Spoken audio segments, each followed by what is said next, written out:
হ্যাঁ, বিজয় ছিনতাই করে নেওয়া হয়েছে। আমার সম্মানিত সহকর্মী উদাহরণ দিয়েই বলেছেন কিভাবে নেওয়া হয়েছে এবং কারা এর রাজ সাক্ষী। একটা দলীয় শাসন, একদলীয় শাসন বাংলাদেশে কায়েম করার চেষ্টা করা হচ্ছে। ইতিহাস ভুলে গেলে হবে না। শেখ মুজিবুর রহমান সাহেবও একদলীয় বাকশাল কায়েম করেছিলেন না, অর্ধ বছরও ক্ষমতায় থাকতে পারেননি এরপরে। সুতরাং একদলীয় শাসনে দেশের মানুষ মেনে নেবে না। সংসদে দাঁড়িয়ে বিরোধী দলকে তুচ্ছ তাচ্ছিল্য করার এই সংস্কৃতি চালু করেছিল আওয়ামী লীগ।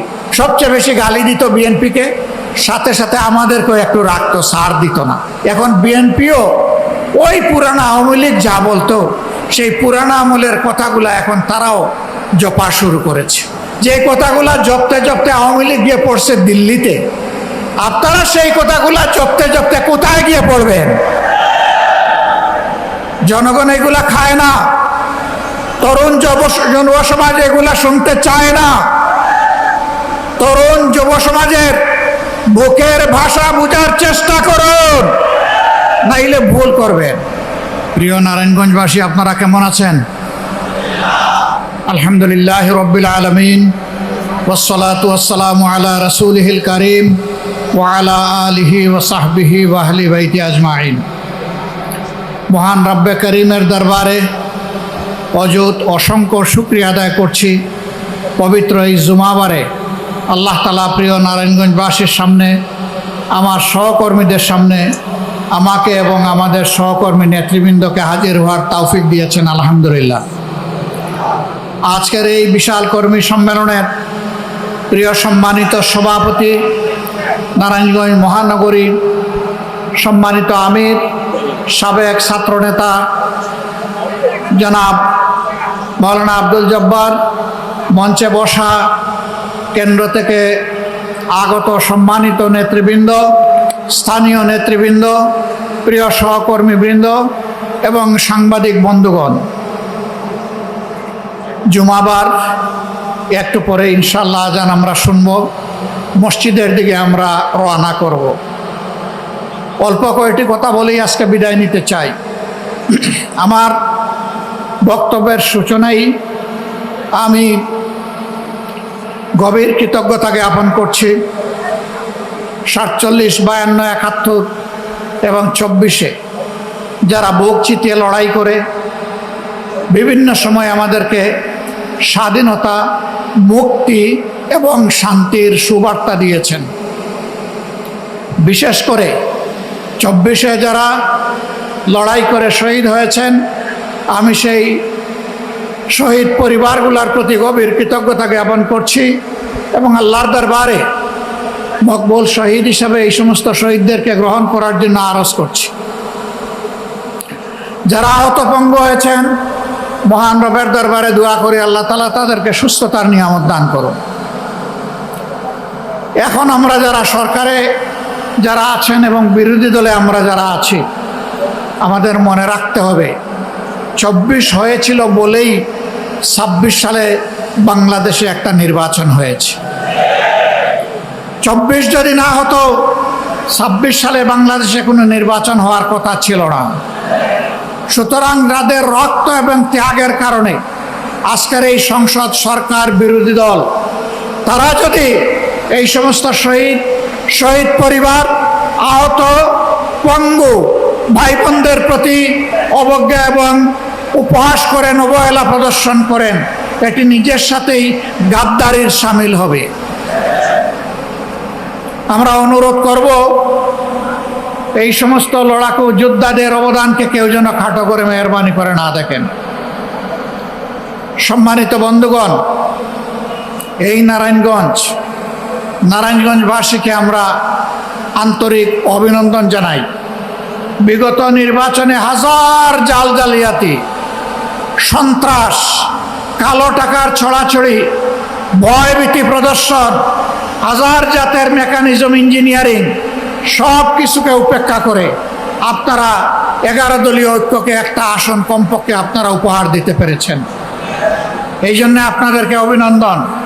আমরা বিশ্বাস করি নির্বাচন যেভাবে সুষ্ঠু হয়েছিল, তার ভোট গণনা এবং রেজাল্ট ফলাফল যদি সেইভাবে সুষ্ঠু হতো, অন্য আসনটিতেও অবশ্যই জোটের বিজয় হতো। হ্যাঁ, বিজয় ছিনতাই করে নেওয়া হয়েছে।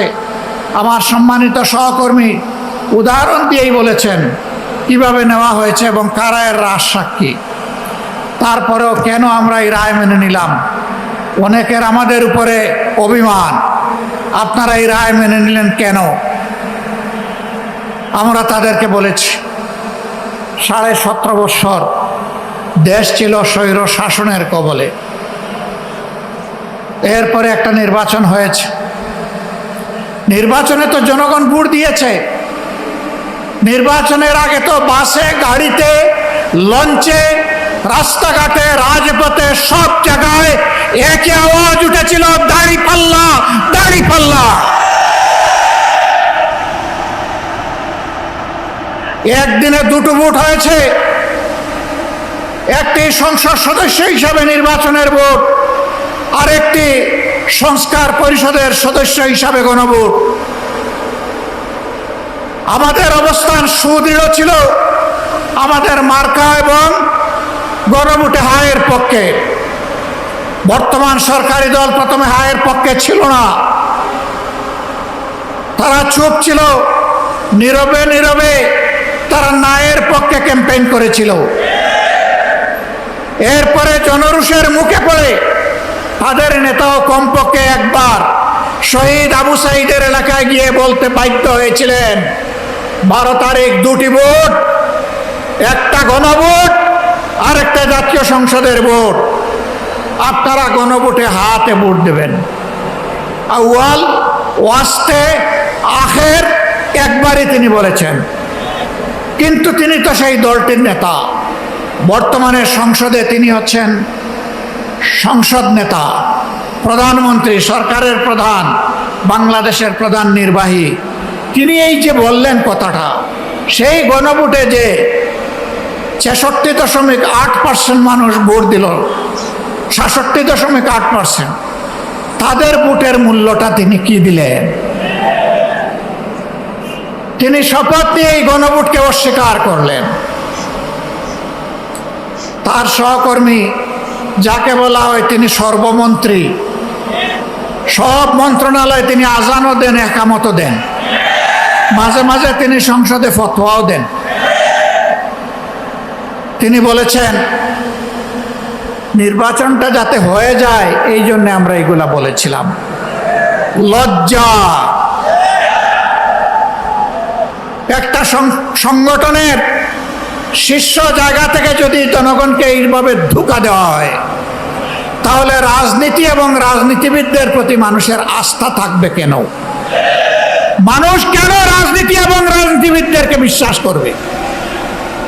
আমরা ওই রাজনীতি করি নাই, আমরা ওই রাজনীতি করব না।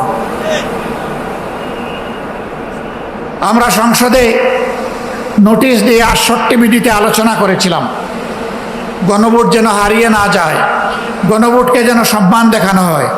আমরা বলেছিলাম যারা জনগণের রায়কে সম্মান করে না তারা কখনো গণতন্ত্রপন্থী হতে পারে না। গণতন্ত্রের দাবি হচ্ছে বেশিরভাগের রায়কে সম্মান করা। যেহেতু বেশিরভাগ জনগণ, প্রায় 70% জনগণ হায়ের পক্ষে ভোট দিয়েছে, অতএব সরকারকে এই রেফারেন্ডামের যে সংস্কার প্রস্তাব সবগুলা বাস্তবায়ন করতে হবে। তারাও বলেছিলেন ভোটের আগে জনগণ যদি হায়ের পক্ষে রায় দেয় তাহলে যেই সরকার গঠন করুক আমরা এই জনরায় পরিপূর্ণ করতে মানতে আমরা বাধ্য থাকব। এখনো আহ্বান জানাই, সময় আছে, ফিরে আসেন, রেফারেন্ডাম মেনে নিন, মানুষের রায়ের প্রতি সম্মান দেখান। নইলে মনে রাখবেন, মানুষের রায়কে উপেক্ষা অগ্রাহ্য করে জোর করে যদি শাসন ব্যবস্থা চালাতে চান, এই জনগণ আপনাদের সামনে হিমালয় পর্বত হয়ে দাঁড়িয়ে যাবে। যে আমাদের রায়কে মানেন না, তাইলে এই দেশ আপনারা কিভাবে শাসন করবেন? জবাব দিতে পারবেন না। জনরায়কে সম্মান করো। সম্মানিত ভাই এবং বন্ধুগণ, ইতিমধ্যে সরকার অনেক অঘটন ঘটিয়ে ফেলেছে। কেন্দ্রীয় ব্যাংকের গভর্নর নিয়োগ, ইসলামী ব্যাংক সহ বিভিন্ন ব্যাংকের দিকে কালো হাত, বিশ্ববিদ্যালয়ের যোগ্য বিসিদেরকে সরিয়ে দিয়ে দলের একান্ত অনুগত দলের কর্মীদেরকে বিসি হিসাবে বসায় দেওয়া, জেলা পরিষদের মতো গুরুত্বপূর্ণ জায়গায় নিজেদের দলীয় ক্যাডার এবং নেতাদেরকে প্রশাসক হিসাবে বসিয়ে দেওয়া, এইভাবে একটা দলীয় শাসন, একদলীয় শাসন বাংলাদেশে কায়েম করার চেষ্টা করা হচ্ছে। ইতিহাস ভুলে গেলে হবে না। শেখ মুজিবুর রহমান সাহেবও একদলীয় বাকশাল কায়েম করেছিলেন না, অর্ধ বছরও ক্ষমতায় থাকতে পারেননি এরপরে। সুতরাং একদলীয় শাসনে দেশের মানুষ মেনে নেবে না। সংসদে দাঁড়িয়ে বিরোধী দলকে তুচ্ছ তাচ্ছিল্য করার এই সংস্কৃতি চালু করেছিল আওয়ামী লীগ। সবচেয়ে বেশি গালি দিত বিএনপিকে, সাথে সাথে আমাদেরকেও একটু রাখতো, ছাড় দিত না। এখন বিএনপিও ওই পুরানা আওয়ামী লীগ যা বলতো সেই পুরানা আমলের কথাগুলো এখন তারাও জপা শুরু করেছে। যে কথাগুলা জপতে জপতে আওয়ামী লীগ গিয়ে পড়ছে দিল্লিতে, আপনারা সেই কথাগুলা জপতে জপতে কোথায় গিয়ে পড়বেন? জনগণ এগুলা খায় না, তরুণ যুব সমাজ এগুলা শুনতে চায় না। তরুণ যুব সমাজের বুকের ভাষা বুঝার চেষ্টা করুন, নাইলে ভুল করবেন। আমরা আশা করতে চাই সরকার তারা নিজেদের ভুল নীতি পরিহার করে জনকল্যাণমূলক জনবান্ধব নীতিতে ফিরে আসবে। সম্মানিত ভাইয়েরা, একটা বড় বাজেট দেওয়া হয়েছে, অসুবিধা নাই। বাজেট দেওয়ার দায়িত্ব সরকারের, বাস্তবায়ন করার দায়িত্ব সরকারের। শুধু এতটুকু বলবো, গত 15.5 বছর এই বাজেট থেকে যেভাবে আওয়ামী লীগ আর তার দূষররা 29 লক্ষ কোটি টাকা চুরি করে নিয়ে গিয়েছিল, সেই পথে আপনারা হাঁটবেন না। তবে কিভাবে আস্থা রাখবো? কারণ সরকার গঠন করার আগে এবং পরে আপনারা তো চাঁদাবাজদের হাত আপনারা আটকাইতে পারেন নাই। একটা চাঁদাবাজকে আপনারা শাস্তির আওতায় আনেন নাই। ঘুষ দুর্নীতি বন্ধ করেন নাই, বরঞ্চ তার মিটার আগের থেকে বেড়ে গেছে। যদি এই অবস্থা জারি থাকে তাহলে জনগণের জায়গায় তার ভাগ্য নিয়ে কুমড়ি খাবে। আর কিছু দলকানা কিছু মানুষ এবং কিছু গোষ্ঠীর হয়তো ভাগ্যের পরিবর্তন হবে। বাংলাদেশ আর এটা দেখতে চায় না। নারায়ণগঞ্জ একসময় এটাকে প্রাচ্যের ডান্ডি বলা হতো। এটা ছিল শিল্পের রাজধানী, ঢাকা ছিল প্রশাসনিক রাজধানী, নারায়ণগঞ্জ ছিল শিল্পের রাজধানী, চট্টগ্রাম ছিল বাণিজ্যিক রাজধানী। ঢাকার জায়গায় আছে। নারায়ণগঞ্জ তার গৌরব হারিয়ে ফেলেছে, বরঞ্চ মাঝখানে এটা সন্ত্রাসের রাজধানী হিসাবে পরিচিত হয়েছিল। তো কি আপনাদেরই ছেলে, তার হত্যার বিচার কি এই নারায়ণগঞ্জের মানুষ আজ পর্যন্ত পেয়েছে? পায়নি। শুধু কি তকি 8 খুনের কথা কি আমরা ভুলে যাব? এরকম দফায় দফায় ছোপ ছোপ রক্ত আর খাড়ি খাড়ি লাশ এই নারায়ণগঞ্জে উপহার দেওয়া হয়েছিল। এবং কোনো নেতা হুঙ্কার দিয়ে বলতেন খেলা হবে। এখন কার বিরুদ্ধে খেলতেছেন? এখন কোন মাঠে খেলতেছেন? এখন কি তারা নারায়ণগঞ্জে আছে? এখন কি আর বলে খেলা হবে? হুঙ্কার দেওয়া ভালো নয়। অহংকার আল্লাহ তাআলার চাদর, আল্লাহ তাআলা পছন্দ করেন না এটা নিয়ে কোনো মানুষ টানাটানি করুক। অহংকারীরা তাদের কিছুটা পাওনা পেয়েছে, বাকি পাওনাটাও তারা পাবে, এটা দেশবাসী দেখতে চায়।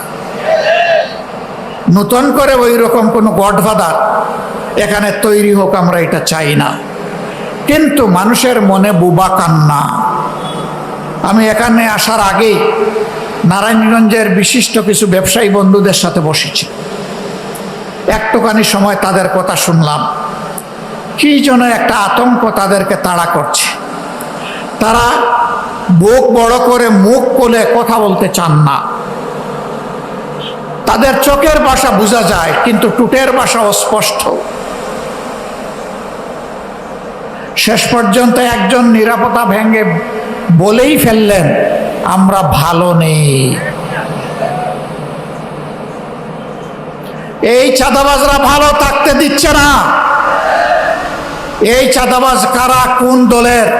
নারায়ণগঞ্জবাসী আপনারা এদেরকে চিনেন কিনা? দলের নেতা হয়ে বলা হবে আমরা দুর্নীতির টুটি চেপে ধরব, আর ঘরে ঘরে চাঁদাবাজদেরকে লেলিয়ে দিবেন। কথার সাথে কাজের মিল নেই। আবার তারাই আমাদেরকে কুটা দেন, হাজার জাতের কুটা। আমরা নাকি কোথায় জান্নাতের টিকিট বিক্রি করেছি।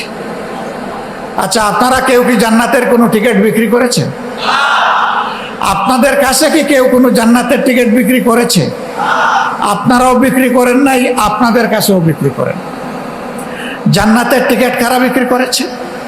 যারা ইলেকশন করতে গিয়ে বলেছে এই মার্কায় ভোট দিলে আপনারা জান্নাত পাবেন। সেই ভিডিওগুলা কি হারিয়ে গেছে? হারিয়ে যায় না। কারা বিক্রি করেছে? বলেছে অমুক নেতার নাম ডেইলি 100 বার নিলে আপনি জান্নাতে যাবেন। তারা আরেক ধাপ অগ্রসর হয়ে বলেছে আমাদের অমুক নেতার নাম নেওয়ার আগে উজু করা লাগবে। এই কথাগুলি কি আমাদের নেতারা কেউ বলেছেন? কর্মীরা কেউ বলেছেন? আপনারা কেউ বলেছেন? কেউ বলে নাই। তাহলে বিষয়টা কি? বিষয় হলো চুরের মার বড় গলা। এক চুরের কাহিনী শুনেছিলাম, গরু চুর। সে গরু চুরি করে নিয়ে আসে। মালিক ধনী না, গরিব মানুষ। খবর পাইছে অমুক জায়গায় তার গরু দুটো আছে। আর সে আইসা শুনছে যে ওই চুরের একজন বৃদ্ধ মা আছে। সে বাড়িতে গিয়ে মায়ের পায়ে ধরছে, ধরে বলে মা আমি একজন গরিব মানুষ, আমার 3টে সন্তান, 5 জনের পরিবার। আমি বর্গা চাষ করে মানুষের জমিতে যা একটু পাই তাই দিয়ে চলি। আপনি আমার মায়ের মতো, আমারে একটু মায়া করেন, দয়া করেন। কই কি দয়া করব, কি মায়া করব?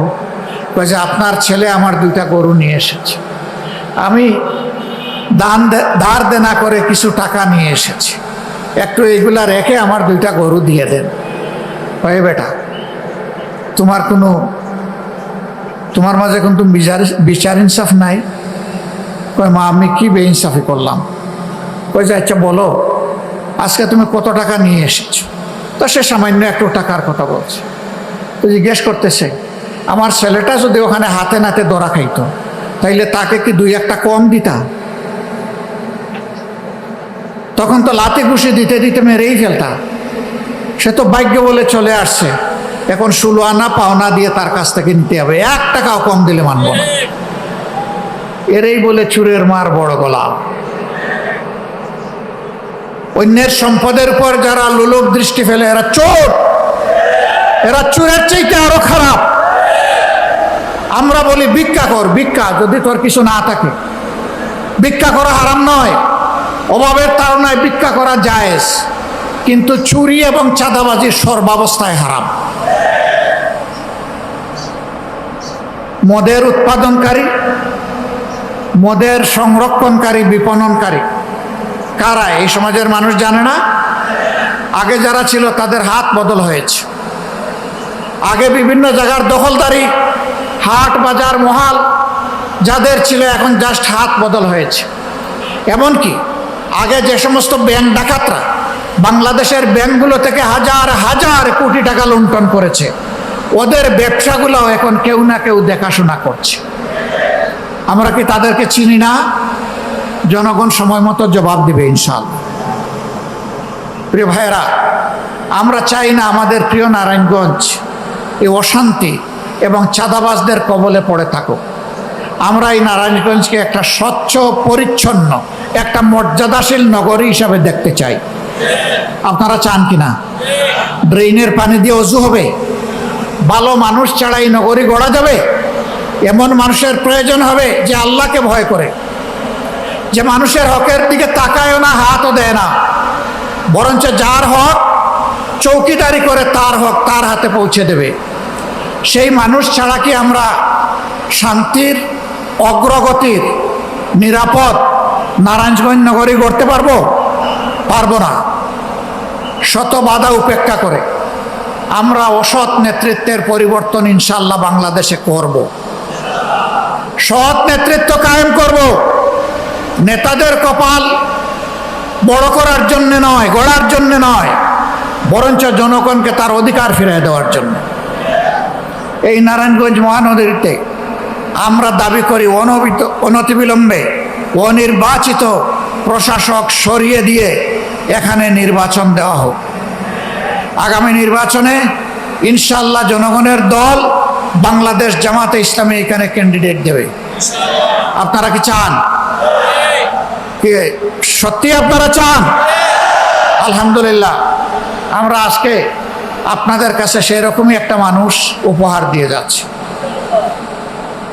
বাংলাদেশ জামাতে ইসলামের কেন্দ্রীয় কর্ম পরিষদ সদস্য, নারায়ণগঞ্জ মহানগরীর আমির, কিশোর জীবন থেকে তিলে তিলে যিনি সৎ চরিত্র ধারণ করেছেন, যার চোখে স্বপ্নে মানুষের কল্যাণ, আমরা সেই আপনাদের প্রিয় মানুষ, প্রিয় জননেতা মৌলানা আব্দুল জব্বারকে এখানে আমাদের পক্ষ থেকে আগামী সিটি কর্পোরেশন নির্বাচনে মেয়র হিসাবে প্রার্থী ঘোষণা করছি।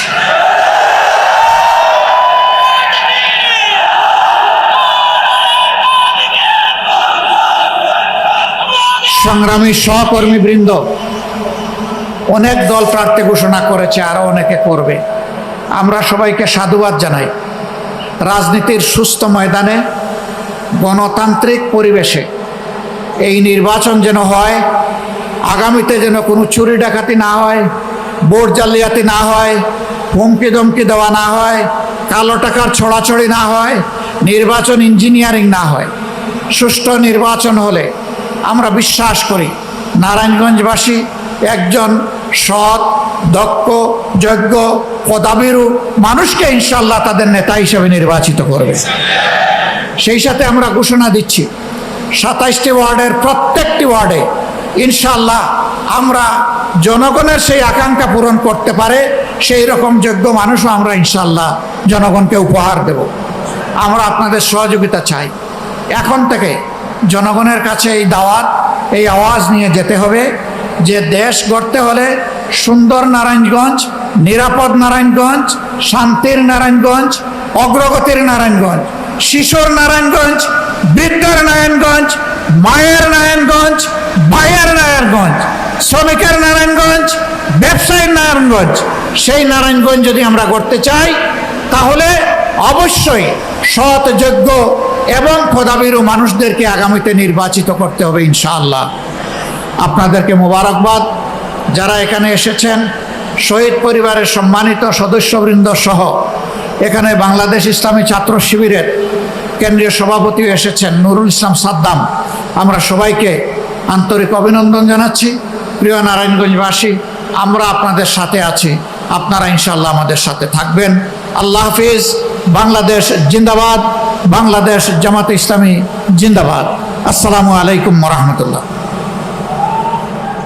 সুইস ব্যাংক বিশ্বের অন্যতম আলোচিত একটা ব্যাংক, যে ব্যাংকে আপনি টাকা রাখবেন, আপনার টাকার উৎস বৈধ নাকি অবৈধ, আপনার কত টাকা আছে, কোথায় থেকে এই অর্থ আসলো, কোনো প্রশ্ন যেমন করা হবে না, কেউ তথ্য চাইলেও তাকে সেই তথ্য দেয়া হবে না। সেরকমই একটা ব্যাংকে যারা অনেক বেশি টাকার মালিক, যারা অবৈধ টাকা অনেক উপার্জন করেছেন, তারা একটা নিরাপদ জায়গা, ঠিকানা মনে করেন।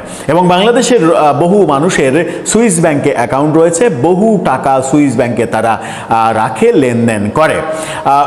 ব্যাপার হচ্ছে যে আওয়ামী লীগের আমলে অনেক আলোচনা ছিল যে আওয়ামী লীগের নেতাকর্মীরা, মন্ত্রী, এমপি তারা বিদেশে প্রচুর টাকা পাচার করেছে, এবং এমনও কথা আমরা দেখেছি এবং বর্তমান সরকারকেও বলতে শুনেছি যে প্রায় $250 বিলিয়ন আওয়ামী লীগ পাচার করেছে। এখন $250 বিলিয়ন যদি পাচার করতে হয় তাহলে মানে আওয়ামী লীগ যতদিন ক্ষমতায় ছিল 15 বছর 15টা বাজেট, 15টা বাজেটের টাকা এক জায়গায় করলে সেটা $250 বিলিয়ন হয় কিনা, বাজেটের পুরো টাকাটা পাচার করলেও 15 বছরে $250 বিলিয়ন পাচার করা সম্ভব হয় কিনা, এরকম ইকুয়েশনের কথাও অনেকে বলেছিলেন। সে যাই হোক, রাজনীতিতে অতি রং মাখানো কথাবার্তা হবে, এটাই স্বাভাবিক। বলছিলাম সুইস ব্যাংকের কথা। আওয়ামী লীগের আমলে টাকা পাচারের ইতিহাস অনেক শুনেছি, আওয়ামী লীগের পতনের পরে সব থেকে বেশি শুনেছি। কিন্তু মজার ব্যাপার হচ্ছে, গণমাধ্যমে যে তথ্য উঠে এসেছে গত এক বছরে, অর্থাৎ ইউনুসীয় যুগের সময়, মূলত এই সরকারের আমলে তো মাত্র 3 মাস হলো, গত এক বছরে বাংলাদেশিদের সুইস ব্যাংকে অ্যাকাউন্টের হার কিংবা টাকা জমানোর হার প্রায় 1.5 গুণ বৃদ্ধি পেয়েছে। আপনি চিন্তা করতে পারছেন? এখন তো শেখ হাসিনা নাই, এখন তো শেখ হাসিনার ওই দস্যু মনোবৃত্তির লোকজন নাই যারা টাকা পাচার করেছে, যারা $250 বিলিয়ন পাচার করেছে বলে আমরা অভিযোগ করছি। তাহলে এখন কারা সুইস ব্যাংকে এত টাকা রাখলো গত এক বছরে? এরা কারা? এই মিলিয়নার কিংবা বিলিয়নাররা কারা? এরা তো দেশেরই নাগরিক। চলুন, গণমাধ্যমে কি ভয়াবহ তথ্য উঠে আসলো, এই তথ্য বিশ্লেষণ করলে এবং এই তথ্য তদন্ত করলেই নতুন নতুন জন্ম নেয়া রাঘব বোয়ালদের পরিচয় যে আমরা জানতে পারবো, সেটা যখন নিশ্চিত তখন প্রেক্ষাপটটা একটু আলোচনা করে বোঝার চেষ্টা করি এই ভিডিওতে। থাকবেন পলিটিক্স টিভির নিয়মিত আয়োজনে। ছিলাম সুইস ব্যাংকে অ্যাকাউন্টের কথা। খুব মানে অনেকেরই স্বাদ জাগে অনেক টাকা হলে সুইস ব্যাংকে রাখার। অবশ্য মানে এরকম লোকও আছে, কারণ আমার মাঝে মাঝে মনে হয় যে সুইস ব্যাংকে অ্যাকাউন্ট করতে কত টাকা লাগে। বাংলাদেশের বিভিন্ন ব্যাংকে যেমন অ্যাকাউন্ট করতে 500 টাকা লাগে, 1000 টাকা লাগে, তো সুইস ব্যাংকে অ্যাকাউন্ট করতে কত টাকা লাগে? 1010 টাকা হলে কি হয়? তাহলে আমিও হয়তো একটা অ্যাকাউন্ট করতে পারতাম এবং অ্যাকাউন্ট করে বলতে পারতাম মানুষকে যে সুইস ব্যাংকে আমার অ্যাকাউন্ট আছে। একটু মস্করা করলাম, কিন্তু ব্যাপারটা মস্করার জায়গায় নেই। গত এক বছরে 1.5 গুণ এই বাংলাদেশের মিলিয়নার বিলিয়নার বেড়েছে। এটা একটা আতঙ্কের খবর। শেখ হাসিনাকে আমরা চোর বলে তাড়িয়ে দিয়েছি, শেখ হাসিনাকে দুর্নীতিবাজ, টাকা পাচারকারী এগুলো বলে তাড়িয়ে দিয়েছি। তাহলে শেখ হাসিনা তো এখন নেই। গত এক বছরে এত টাকার মালিক এই মানুষগুলো কারা আসলে, এবং টাকার উৎস কি? আমরা দেখেছি যে ফকিন্নির পোলারাও মানে জমিদারের পোলা হয়ে গেছে গত 1-1.5 বছরে, 2 বছরে, এবং যাদের মানে ক্যান্টিনে ওই পাতলা ডাল খেয়ে প্রতিটা সন্ধ্যা কাটতো, তারা ওয়েস্টিনে হাঁসের মাংস খাচ্ছে কিংবা মানে ইন্টারকন্টিনেন্টালে ইফতার পার্টি করছে। কি বলছে গণমাধ্যম? জাগো নিউজের শিরোনাম আপনারা দেখে নিন। তারা বলছে সুইস ব্যাংকে বাংলাদেশিদের অর্থ বেড়েছে 41.49%। সুইস ব্যাংকে অর্থ বেড়েছে মানে 100 টাকা যদি আগে থেকে থাকে, এখন সেটা হয়ে গেছে গত এক বছরে সেটা হয়েছে 142 টাকা। আপনি চিন্তা করতে পারছেন যে 42% বেড়ে গেছে টাকা? এই টাকা কাদের? কি বলছে? সুইস ব্যাংকে ফুলে ফেপে উঠেছে বাংলাদেশিদের আমানত। এক বছরে এই দেশটির ব্যাংকগুলোতে বাংলাদেশিদের জমা অর্থের পরিমাণ 41.49% বেড়েছে। 18 জুন প্রকাশিত সুইজারল্যান্ডের কেন্দ্রীয় ব্যাংক সুইস ন্যাশনাল ব্যাংকের বার্ষিক প্রতিবেদনে বলা হয়েছে 2025 সালে বাংলাদেশিদের জমা অর্থের পরিমাণ বেড়ে দাঁড়িয়েছে 83.41 লাখ সুইস ফ্রাঁ, অর্থাৎ সুইজারল্যান্ডের মুদ্রা। 2024 সালে এর পরিমাণ ছিল 59 কোটি থেকে সেটা হয়েছে 83.5 কোটি সুইস ফ্রাঁ। একবার খালি কল্পনা করেন। কল্পনা করলেই বোঝা যায় যে 2025-এ কারা ক্ষমতায় ছিল। 2025-এ বিএনপি ক্ষমতায় ছিল না, 2025-এ মেটিকুলাস ইউনুস সরকার ক্ষমতায় ছিল। এবং মেটিকুলাস ইউনুস সরকারের আমলেই আমরা দেখেছি যে ছেলেটা মানে মেস ভাড়া করে থাকার সামর্থ্য নাই বলে হলের গণরুমে থেকে ছাত্রলীগ করতে বাধ্য হয়েছে বলে বারবার সেই কথা বলে বলে মুখে ফেনা তুলেছে, সেই ছেলেটাকে আমরা পরবর্তীতে দেখেছি জমিদারের নাতি হয়ে গেছে এবং শত শত গাড়ির শোডাউন করে এলাকায়। যে ছেলেটা মানে 3 বেলা ঠিকভাবে খেতে পারতো না, সেই ছেলেটা প্রাডোতে চড়ে, মার্সিডিজে চড়ে। যে ছেলেটা গ্রামের সব থেকে ভাঙা বাড়ির ছেলে ছিল, সেই ছেলেটা এক বছরের মাথায় গ্রামের সব থেকে বড় বাড়ির মালিক হয়ে যায়। এই দৃশ্যগুলোই তো আমরা দেখেছি। তাহলে এই টাকা কাদের, সেটা তো একটা বড় ব্যাপার। বর্তমান বাজার দর অনুযায়ী সুইস ফ্রাতে 152 থেকে 153 টাকা পাওয়া যায়, যেটা ডলারের চাইতে অনেক বেশি দাম। ডলার তো 120-22 টাকা, সেটা 153 টাকা সুইস ফ্রা। প্রতি সুইস ফ্রা 152 টাকা ধরলে সুইস ব্যাংকের প্রতিবেদন অনুসারে সুইস ব্যাংকে 2025 সালের শেষে বাংলাদেশিদের অর্থ জমার পরিমাণ দাঁড়িয়েছে 12,678 কোটি টাকা। প্রকাশিত প্রতিবেদন অনুযায়ী 12,000-এর মধ্যে গত এক বছরে নতুন সংযোজন হয়েছে প্রায় 5,000 কোটি টাকার বেশি। প্রকাশিত প্রতিবেদন অনুযায়ী 2021 সালের পর গত বছরই অর্থাৎ 2025 সালে বাংলাদেশিদের সর্বোচ্চ পরিমাণ অর্থ জমা হয়েছে সুইস ব্যাংকগুলোতে। অনেক উপদেষ্টা সম্পর্কেই তো আমরা শুনি যে তারা বিটকয়েনে লেনদেন করেছে, যারা ক্রিপ্টোকারেন্সিতে লেনদেন করেছে, যারা হাজার হাজার কোটি টাকা বাংলাদেশ থেকে পাচার করেছে। সুইস ব্যাংকে টাকাগুলো কি তাদেরই? এই টাকার উৎস কি? কোথায় পেল তারা? হঠাৎ করে যার 500 টাকার পাঞ্জাবি কেনার সামর্থ্য ছিল না, সে প্রতিদিন অন্তত 20,000 টাকা দামের পাঞ্জাবির ডিজাইন চেঞ্জ করে কিভাবে? আইফোনের চাইতেও দামি 2-3টা ফোন হাতে নিয়ে ঘুরতে পারে? কিভাবে গাড়িতে চেপে ঘুরতে পারে যারা কয়দিন আগেও ছাত্র ছিল, যারা শুধুমাত্র হলে সিট পাওয়ার জন্য, মেসে থাকার টাকা নেই বলে হলে সিট পাওয়ার জন্য ছাত্রলীগ করতে বাধ্য হয়েছে? এইরকম ফালতু কথা আমাদেরকে বিশ্বাস করানোর চেষ্টা করে। দর্শক, আর কি কিছু বলতে হবে? বাকিটা আমাদের বোধহয় বুঝে নিতে হবে। আপনার মতামত জানিয়ে লিখতে পারেন আমাদের